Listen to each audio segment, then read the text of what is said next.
قائد فيلم أفندينا المخرج المتميز إبراهيم الباشا، أهلا وسهلا بيك. اهلا وسهلا بحضرتك. أفندينا تعبك قد إيه؟ والله انا من ساعه ما دخلت الفيلم ده كله تعب، يعني تقريبا كده اسبوعين كل يوم سهر. إيه الحاجات اللي كانت شاقة عليك في الفيلم؟ الفيلم جالي في وقت ضيق جدا، كنت بعمل فيلم اسمه كان نفسي. خلصت الفيلم اقسم بالله من لوكيشن للوكيشن، يعني هم جايبيني وانا اول ما فركشت فيلم كان نفسي جابوني من نفس المكان بالشنطه على اللوكيشن ده. كان المفروض ان انا اسكن الادوار كلها في اقل من 4 ايام، والمشكله ان كل اللي نازلين في الفيلم انا اللي جايبهم، يعني معظمهم 90%.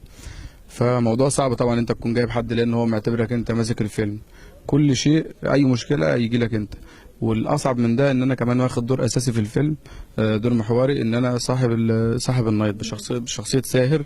فببقى مخرج دلوقتي، ممكن دلوقتي تلاقيني جريت لبست جيت، فاهمه أكتر من حاجة. غير كده كمان شايل الفيلم لوحدي، لسه مدخل حسن وحسين معايا في كمخرج منفذ. فمعيش مساعدين ومعيش منفذين تانيين، فيعتبر واخد بالي من كل شيء. فالمشقة عليك كبيرة جدا، وقعدت حوالي 6 ايام تقريبا ما بنامش الا ساعة، تمام. وبنامها في المكتب كمان.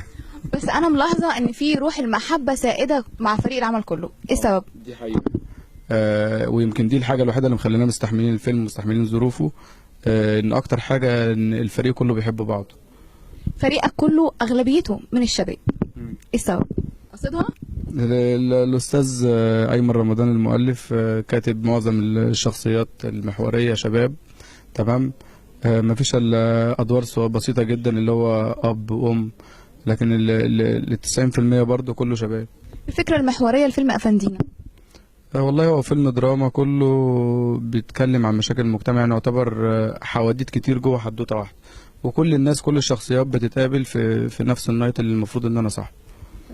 رسالة هتوجهها لكل الجمهور اللي مستني أفندينا. بقول يا رب الفيلم ينال اعجابكم، ونقدر يكون ربنا كرمنا كده ونقدم لكم حاجه حلوه، حاجه نفيد بيها المجتمع، ونقدم رساله محترمه. بشكرك جدا يا فندم وبالتوفيق، ألف مبروك. ربنا يخليك.